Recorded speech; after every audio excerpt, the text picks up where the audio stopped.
For as often as you eat this bread and drink the cup, you proclaim the Lord's death until he comes.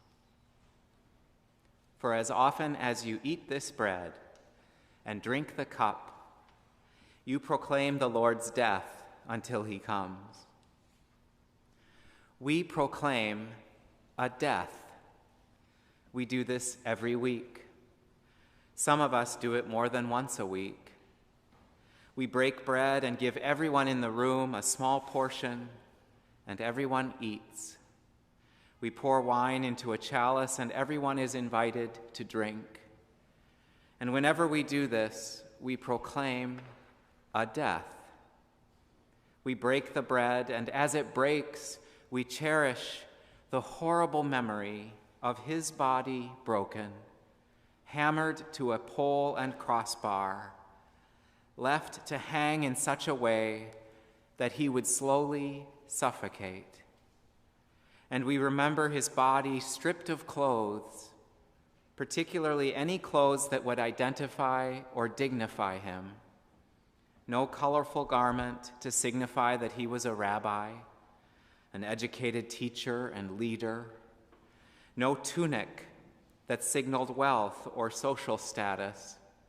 No pockets to hold money, no modest underclothes to protect his privacy. We break the bread, tear it in half, then quarters, then into little bits, and then we gobble it up. We wolf it down. We consume it. We consume him. Then we pour the wine, and as it pours, we cherish the horrible memory of his blood poured out. If he hadn't suffocated on the humiliating pole, then he would have bled out. Blood, it carries oxygen and nutrients to the furthest reaches of the body, and it carries back toxins to be processed and discarded. Blood carries life. Blood sustains life. But his blood poured out, taking the life out of him. And so we pour the wine, and each of us is offered a taste. We drink it down, we guzzle it, we quench our spiritual thirst. We quench our thirst with his blood, with him. Every week, sometimes multiple times a week, we do this. We eat and drink our Savior. And in this eating and drinking, we proclaim his death. We enact it. We perform it. We live it. We eat and drink him as he passes from life to death. We do this because our Savior taught us to do this. He demonstrated the whole thing to his friends.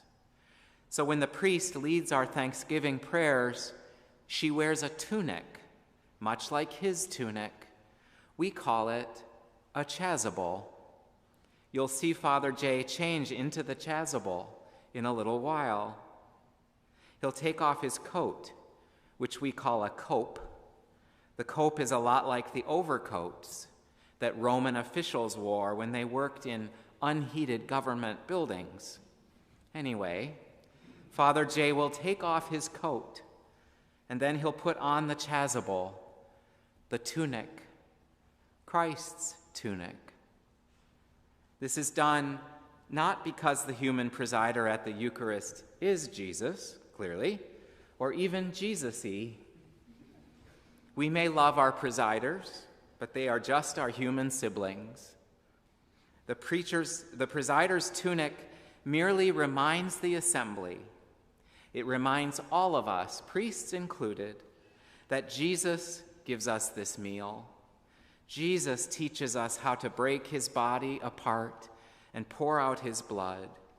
Jesus makes us ready to proclaim his death in this particular, startling way.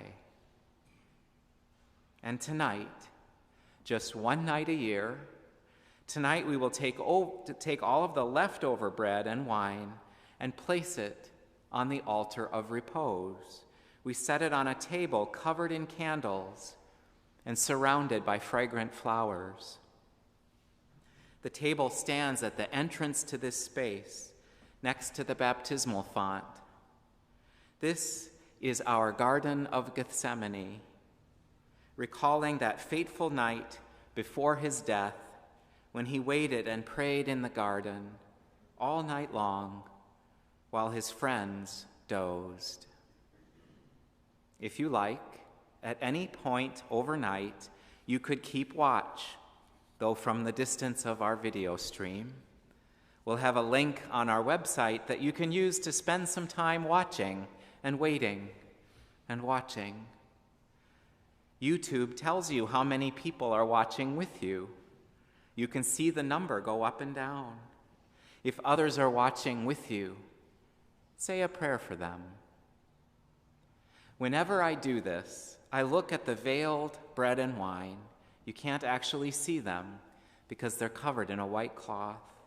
And every single time, every year, I think about the priest who consecrated that bread and wine.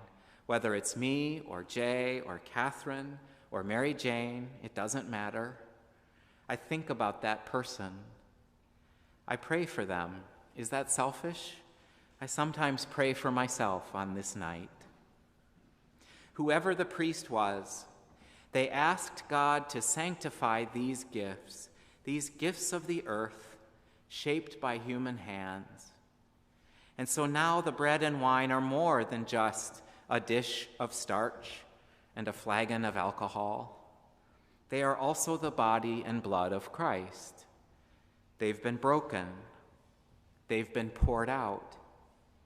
And since that first night, every time we do this, someone leads the prayer wearing a tunic. So I think about that person and pray for them. And then I think about all of you.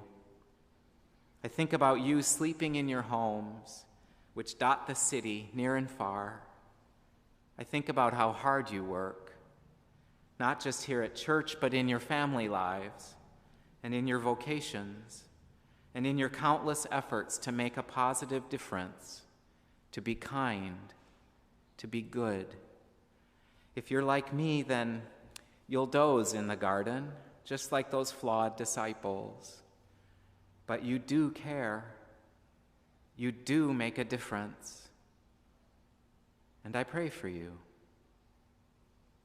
Then my mind wanders as I keep watch with the bread and wine, the veiled body and blood of Christ. I think about the world, every bit as broken as Christ's body. I reflect on the rivers of anguish and anxiety that course through the world right now. And yes, the world has always suffered from anguish and anxiety, but it seems especially terrible now. Do you feel this agony? I think about some of our members who are only 13 years old or only 3 years old. I pray for them. And I wonder, in all of this, I wonder how this meal of Thanksgiving, this eating and drinking our Savior, how it makes a difference in the world, makes a difference in our community, makes a difference inside you, inside me. Why stay up in the night, spending quiet time with a plate of bread and a jar of wine? Why do it? Does it matter? Does it help? Does it work? Yes, it matters, helps, and works because it extends great love into the world. When we break bread and drink wine together, and when we keep vigil together with the body and the blood, we naturally, inevitably keep vigil with one another and with the whole world. We breathe, and our breathing slows. It becomes even. Our Savior, broken in a terrible death, is poured out to the whole world in wondrous, self-giving love. You see, when Jesus taught his friends about the bread and wine, he knew what was about to happen. He knew that he was about to die, and die horribly. And so he taught them how to proclaim that death, enact that death, embody that death, so that his death would fire and found a new community, a community of wondrous, self-giving love. And so it's only natural then that Christians down the ages have been known for taking bullets to save innocent life. We've been known to give everything away, to be sure that everyone in the village has food and clothing. We've been known to stand alongside the vulnerable. Think Sister Helen Prejean, standing in solidarity with death row inmates, seeing Christ crucified, even in them.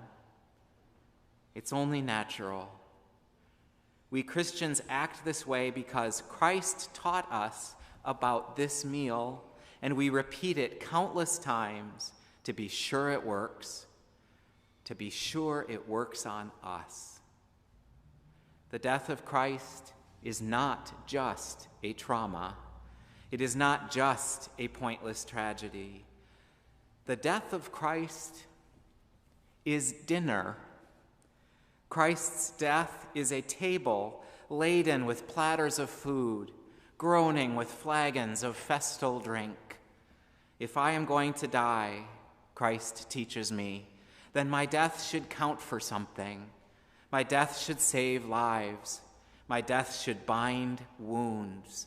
My death should nourish all who hunger. And so it seems right, it seems fitting that we should recall an old Protestant saying, just hang on, a little statement that the presider would make after the invitation to communion. It's in our prayer book, but we never say it at St. Paul's, probably because we Anglo-Catholics don't want the mystery of the Eucharist to be nailed down by one specific explanation. We want to stay open. But the statement is short and sweet, simple and good. It helps us understand why we share this odd but nourishing meal week by week, and especially tonight. And it only riffs on what Jesus himself said, wearing his tunic at table with his friends on that terrible night long ago. That terrible night, tonight. Good Catholic Christians, allow yourselves to hear this bit of Protestant wisdom. The gifts of God for the people of God. Take them in remembrance that Christ died for you, and feed on him in your hearts by faith with thanksgiving.